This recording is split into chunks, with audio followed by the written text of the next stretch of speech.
Hello everyone and welcome to another episode of the Lewis Hamilton career mode on F1 24, but not as you know it. This is going to be a what would have happened had the series continued or Lewis hadn't retired at the end of 2026. Now in the background you have the finale at Las Vegas, the previous episode. If you haven't seen it, you did miss it, then go check it out, link in the top right. Also playlist on my channel with all of the episodes from start to finish. This was the series finale, so guys, spoiler warning ahead. I'm going to spoil it right now and talk about what happened. So in that one, we got lucky and we won the championship. I say lucky because we finished third. A late safety car changed the race and we didn't go for the best strategy. Now, it was out of our hands. Luckily, Lando Norris on the last lap of the race overtook Verstappen, relegating Max to second, thus gifting us the championship. Had Max won the race, he would have won the championship. So Lando with a huge assist in that one. Now, we left the series here and we had a contract event to pick a new team as our contract with McLaren was going to expire.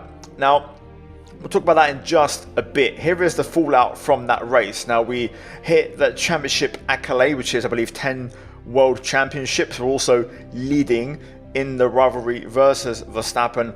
As you know, we already maxed out our driver a couple of episodes ago, so Lewis is a flat out 100 rating overall driver. We got very close to 60 recognition over Lando Norris, and also we maxed out all of our specialists. Not 100%, but they're all level 3, which is the highest they go to. Now, returning back to that contract event, we are going to go ahead and see who is interested in a 10-time world champion, who is, I believe, 42 years old at the time in going to 2027. Now, as you can see, 4 teams available: Mercedes, McLaren to retain, Red Bull and DHL Haas, Aston, Ferrari, Audi, Alpine, RB, Williams not interested. So obviously in storyline, Lewis retired. It was a retirement season. However, because of this video, for the sake of it, we're going to go back to Mercedes and, kind of not return home because McLaren is Lewis's home per se, but Lewis actually had a longer time at Mercedes than McLaren, so you could debate what his true home is. Anyway, we're going to go back to Brackley.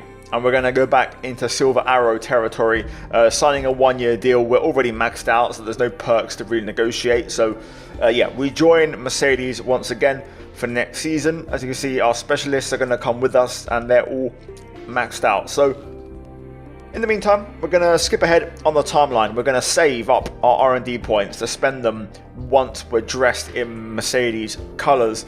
And you can see here, a couple upgrades arrive, a couple failures, lots of R&D points being accumulated, and we arrive at the end of the season 3 in 2026. Now, before we delve into the new year, let's quickly recap the whole season, all the results, and everything that happened. Again, here is the rivalry, the championship rivalry. We have a 4-point margin over Max.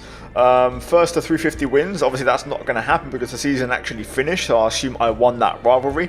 Confirmation again of the recognition not changing even though we signed with Mercedes. And then here are the stats. So 6 wins, 2 pole positions, championship position first, and then a +1 driver rating, +6 recognition, winning the Constructors and Drivers Championship double, which if we translate that to results, fastest laps, points, you can see here 4 points was the gap between Max and I. It literally went right down to the wire. We won 6 races in that year. Max Verstappen also won 6 races that season, so it was literally a neck and neck year. We edged it, and you could argue the fastest laps won us the title because we got 9 of them. 9 fastest laps to Verstappen's 1.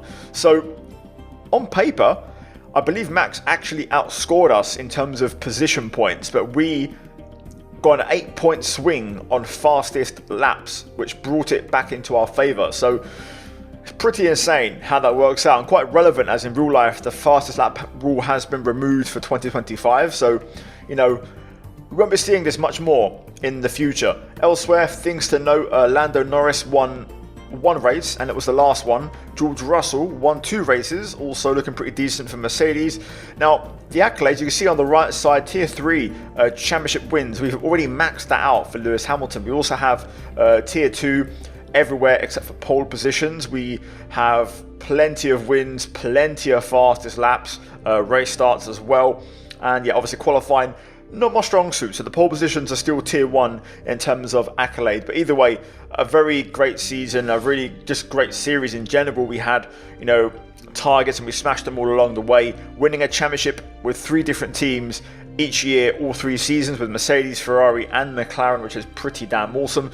And we now delve into the rating aspect. Now, Verstappen is the best rated driver in the game after us, and you can see here he's got a 99 pace, 99 racecraft, but doesn't match up in other areas. Interestingly, his focus is quite low. Also, his awareness is not even in the 90s. So, big surprise, but you can see how we are the best driver in the game as Lewis Hamilton. So we successfully not just won the 10 titles, but also maxed his rating out as well. So it was an unbelievable 3 years. Really, really good. And that last one, the championship fight, went right down to the wire. But we leave and return to the office, and you can see we are back in Mercedes colours. Mercedes, what's up F1 team, or what's up Mercedes F1 team, whatever you want to call it. Looking awesome. I love this mod, this livery, which I'll leave also linked down below. Now, we have just under 1200 R&D points to spend. We have the new grid reveal, the transfers for the new year. So let's delve into some of the changes during the off-season. Now, to note, there was no regulation change, so it was just a continuation from previous season. Aston Martin are the best team to start the year, Red Bull second.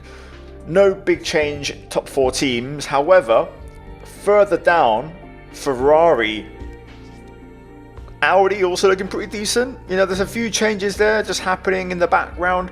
Haas as well ended the season really strong last year, season 3. So it does feel like all the teams are eventually going to converge as they arrive at maxed out upgrade territory. So yeah, either way, we continue on the timeline, and we're going to go and purchase what would have been the upgrade of choice, because basically Mercedes are a top 3 team in aero and chassis, but not on engine. So we'll go ahead and purchase an ERS update. Now we talk about transfers, and these are actually really spicy because we triggered a whole bunch of moves. So we of course went to Mercedes, replacing George Russell. So George went to my old team and replaced us in McLaren. Elsewhere, there was other big changes. Valtteri Bottas is out of Formula 1. So Audi, it says Kick Sauber, but it's Audi, actually replaced Bottas with Oscar Piastri, who was at Alpine.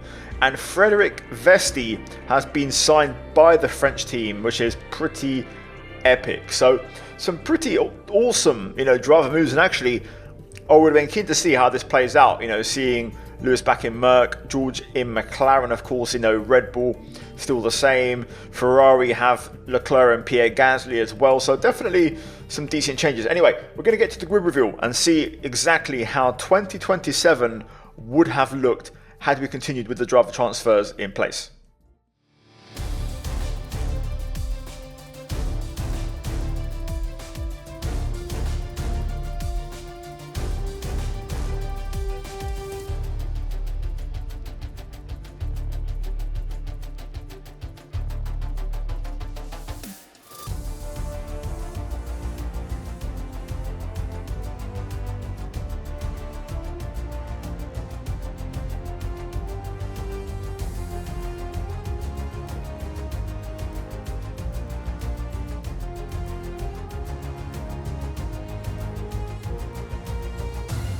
Well, there we go. That is it, guys, for this video. And I enjoyed the series, man. I really did. You know, F1 24 has been a controversial game, and we all know how I feel, how other content creators feel, how you guys feel.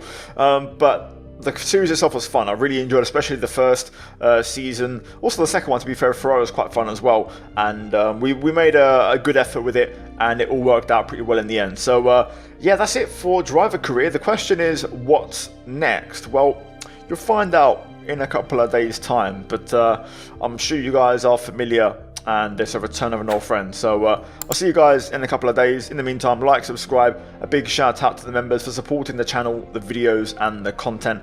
And yeah, as always, also check out the 2 videos on screen now. You have all the links from season 3 linked down below to go check those out for the mods. And yeah guys, I'll see you in the next one. Take care, and let's go back from me. Ciao.